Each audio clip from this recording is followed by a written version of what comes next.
Welcome back to FoxNews.com Live, everybody. I'm Jonathan Hunt. We were just talking about apps and privacy issues.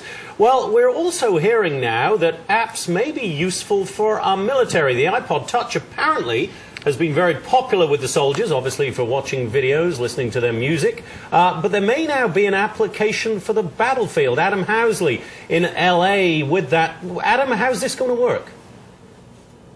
Yeah, Jonathan, right now smartphones, in fact, not just for Apple products, but also you got the Androids and all the other ones on the marketplace. But smartphones are becoming the weapon of choice, really. In fact, I talked to a couple of different soldiers in the last few days while doing this story, and they tell you, and you know this as well, Jonathan, by being out with them all over the globe, you see them with MP3 players all the time. In fact, they're finding a lot of studies that music is a very good source of keeping troop morale up. Now, you have something as simple as that to applications that you and I can buy on our phones, like language applications, currency exchange, those types of things, even cultural differences applications, which I have on my phone, which soldiers can use when they're overseas, to something even more advanced, where you have an application where you put on your smartphone that allows you to see the video being fed by the drone that's flying above you. All these things are being used right now by our military. The idea by some of in the military brass is to have smartphones in the hands of all soldiers. And as one former general told me, one retired general said, you know what, the advantage the U.S. has right now is being able to fight at night and being able to stay connected. Take a listen. When you can operate at night and you can be networked through cyberspace with all the information that you need so that you can see the enemy before they can see you. You can react before the enemy knows how to react. That you can, in fact, project whatever force you can as a determinant of success. Yeah, Jonathan, they just really believe this is a huge advantage for our forces on the ground and that it will continue to evolve. In fact, by some people's estimations, you have a chance to walk up to a checkpoint, for example, let's say, with a smartphone. You see a couple of people that might be questionable. You pull out your smartphone, you can get a fingerprint, you can scan their retina and be connected back to a main location and get the information back almost instantaneously, whether or not they are friends or foes.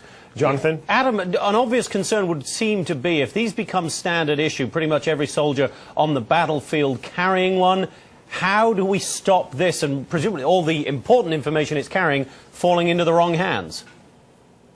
You know, very good question, and one that we kind of brought up as well. We talked to a number of different people involved in this story, everything from a soldier on the ground to a couple of former military personnel that are helping develop apps to the Harris Corporation, which really takes a step forward in a lot of these areas. They really are pushing the envelope with a lot of these technologies. What they explain is this: with these phones, there's a couple of different things. One, you have the ability to shut it off from the outside, so you know if that phone's been compromised, you can shut it off, or you can erase it. You can do that right now with your current phone. You and I could do it, for example, with one of our smartphones if we lost it. There's several different technologies out there that allow that.